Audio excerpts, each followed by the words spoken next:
Hey guys, and welcome back to the new Time Bombardier channel. Of course, with your host, the Bombardier. And today on the channel, something slightly different.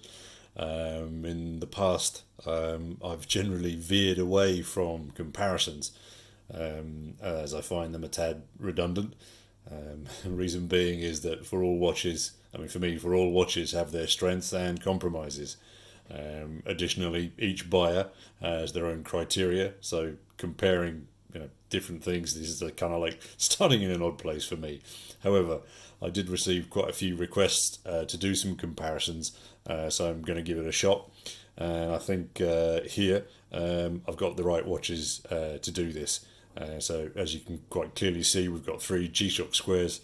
Over on the right, we've got the 5600, then the 5610, and then the GBX 100. On my channel, I've already done a full review on the GBX 100, so I'm going to sort of not go into too much granular detail on that one, but sort of give you a little bit of an overview of all the watches together. So first up, start talking a little bit about the 5600, which I bought new last month. I got it at almost half price on UK RRP. I bought it from Watchia, who are an online supplier. I'll put a link down below to these guys, as this is the second watch that I've bought from them. And I just got to say that customer service is excellent. And for watches that I've bought from them, the Watchia prices were the cheapest that I could find. So hopefully for you guys that might prove useful. Again, I'm not a Watchia employee or anything like that. It's just simply me shopping around trying to find the best deal on watches. So these three watches, again, apologies for the rolling pin, but I was stuck as to what would be the best way to try and sit them all tight. Anyway, I'll shut up. So for me, these watches all fall into the category of the daily usage watches.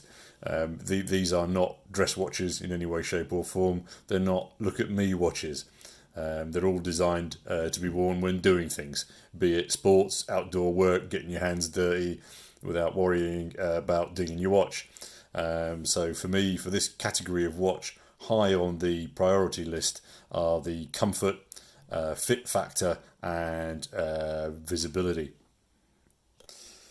So in my review, my full review of the GBX, I said that I was okay with the strap, but after a few months, I do confess I'm having issues with it. So what do I mean by that? So let's just pop it down here so you can see what I'm talking about. So the as I mentioned previously, so you've got your retainer keeper here, which has got the little studs in there which clip into that to keep it in place, and yeah, that's a nice factor. However, as you can see, you've got an extended flap, and this extended flap is an absolute pain in the whoopsie. It catches on everything. Pockets, sleeves, you name it, it's catching on something. Added to that, you may find that small fingers do enjoy flicking it. So I've thought about several options. One, quite simply, cut the bloody thing off. Secondly, split the keeper into two. Or alternatively, next option is then going to be to swap the whole strap out. Or alternatively, swap the keeper for one from another watch. So yes, comfort-wise, it is a massive letdown. However, one of the upsides that I do like about it is the double prong. For me, that wins for just practicality purposes. Big time over the singular. So the other two, just reverse that around so we can get a better shot. Yeah, the other two are shorter functional straps. They're no nonsense and they get the job done. One downside to all three of these is that despite the holes and the the filtering aspects on the bottom, they all three are sweaty straps. So depending on what you're going to be doing, that is something that you are going to note. I should have left them on the rolling pin. So I'll do it individually, messing around. So visibility, as I say, for me is another important factor for watches in this type of category. And so if we consider, we'll start off with the 5610. So on the 5610, the actual sort of display square, or rectangular that you have here, is 2.1 centimeters by 1.4. But I think quite possibly because of the negative display, it actually looks a little bit smaller than the 5600. The 5600 is 2.1 by 1.3, so it's actually a millimeter smaller. But as I say, maybe it's the optical illusion created by the negative display. Then there's the GBX, which is at 2.4 centimeters by 2, but it isn't the size that wins here. I mean, yeah, no brainer, it's the MIPS. It is a monumentally superb digital display. I went on a lot about it in my full review of this, so I'm not going to bore you guys again here with my my gushing review of that display. I mean, yeah, it's simply superb without compare. So another category for another category to consider with this type of watch for me, I think as well, is then size versus activity. And I think for me in that case, the 5600 and the 5610 both win. And they win because they are slightly lower profile. They sit the wrist much better than the 5600. Sorry, than the GBX. As you can see, the GBX is considerably larger. Sits much prouder on there. So therefore, these two slip far more comfortably under sleeves. They don't obstruct things if you're reaching into small spaces. But because of that, they do then have a downsize. And that downside on size activity is the size of the pushers. So if we consider the size of the pushers with the 5600 and the GBX, I mean the GBX is a clear winner. What I mean by the issue with the issues on the I'm saying too many issues, right? What I mean by the problems with the pushers on the 5600 and 5610 is that yes, they're super small. If your hands are wet, sweaty or muddy, etc., then it's really going to frustrate you because they are so small. I can only operate these using my thumb. I can't get my finger into that. Whereas on the 5600, on the GBX, I'm going to get this right in a minute. On the GBX, they're covered, they look better, and as a consequence, you can get your whole thumb into there much easier to operate. Another sort of aspect to consider between the three then is the actual module that's contained within them. For me, as I mentioned in my full review, the GBX module is unfinished. It's slow, it's cumbersome. I still don't use the Bluetooth functions, but it would be then good to hear from you guys if you are using them. What your feedback is. Is it draining the battery? Are you finding that module user friendly? The text alerts, the phone ringings, and all this other stuff. Are you using it, and is it working?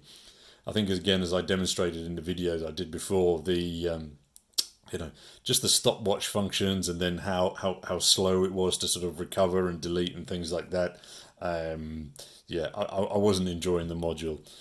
The 5600 module is it's a straight up, simple, no-brainer, job done approach. It doesn't have monumental sort of limitless functions and things like that, but that's not what it's about. The 5610 does have additionality, more functions than available on the 5600, and as a consequence, that works better for me personally. If we're to consider sort of the overall design of the three, I mean the Square, I don't need to tell you how iconic the Square is. It's synonymous with the history and the success of the G ever since its inception nearly 30 years back. I think that the silver bezel on the GBX looks good, but heads up, it is going to get dinged. I'm okay with that, but I can imagine, the first time you scratch it, you're going to be looking at that scratch for a very long time, and it's quite clearly going to bother people. Due to the lockdown, mine isn't that dinged, primarily because of quite soft usage. But take, for example, my old frog. Just get some focus on there. I mean, it's dinged up beyond belief. It's a little bit like me, covered in dings. I'm quite happy with that. But as I say, the old bezel and strap that I had on the 5610 was very similar. Again, this shroud is quite new. So again, it's not impacted. But as I say, the first time I'm going to scratch that silver metal, I'm going to be thinking about it for a couple of days. Another factor to consider in the comparison, I'm guessing then, is longevity versus return on investment. None of these have the mud resistant aspect that you can obviously find on the Mudmaster series. So depending on your usage, this might be a consideration. However, I wore the older versions of the 5600 back in the day whilst enjoying enforced fun on assault courses and also diving the Caribbean for several years, and I never had any issues with the original ones, which is why I've gone ahead and bought another one. The solar aspect on the 5600 though, for me, is a winner. My frog, again, is over 10 years old. It's solar and it's superb, and it's probably going to outlast me. The 5600, I'm guessing, is going to give you around 4 years minimum on battery, whereas the GBX, I'm thinking it's not going to last longer than 3 years, even with a limited use of its functions. There is something new that I discovered since I did that first review of it, and this one does have a downtime sleep function.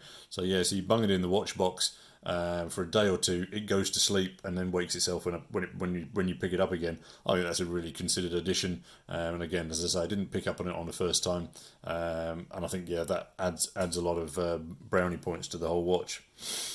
Price wise, so the 5600 cost me £48 last month. Again, that's quite a considerable reduction on the RRP. These things are still sold by the shed load on Amazon, proving that it's got still a lot of interest. The 5610, so I dropped the function there. The 5610 cost me £88 on Amazon, and the new bezel and strap I got off eBay. That came to around £30. And then the GBX, if I'm not mistaken, cost me around 145. So again, if you're looking to make it a call as to which watch you're going to buy, price is going to be a factor, clearly. So a little bit of conclusion: best and worst of each model. So the humble little old 5600, I think it should have a place in your quiver. As for that price, you're getting this solid, do it all, no nonsense, fit for purpose, value for money piece that is nigh on impossible to beat in that category. The battery though is going to put some people off, but I mean, my God, it's solid. It's going to last you for a hell of a long time. It also does brings to the table a lot of functionality. The 5610 though, for me, pips it, and it does so because its rugged utility is exemplary. The solar takes it up a level, and you also then get the tilt light and the multiband, which again makes the usage much more pick and go. The GBX, I think, loses because of the issues with the strap. However, you can fix that. The module as well is not ready. Maybe Casio are already doing the rethink. Maybe they're already working on the updates, etc. But the overall visibility of the dial display, I mean, is without doubt top of the class. If they had made this solar, it would have been the winner for me. So, in conclusion, a little bit again, then, if Kiko eBay drops me a message asking for my input, on the next design mock-ups for G-Shock, I would say combine the functionality of the 5610 with the MIPS of the GBX 100 on a new strap, possibly even the one from the 5600, and you then have the all-time winner. But back to reality. Again, guys, I'm not here to tell you how to spend your hard-earned cash, but hopefully this little compare-contrast will have helped you a little bit. If that's the type of dilemma that you're facing, which square to then get. Again, thank you, YouTubers, for your support on the new channel here. Please do let me know down below which of these watches is your preference and why. And thanks again, as always, for your time and for viewing. And until next time, this is your host, the Bombardier, signing off. Cheers, guys.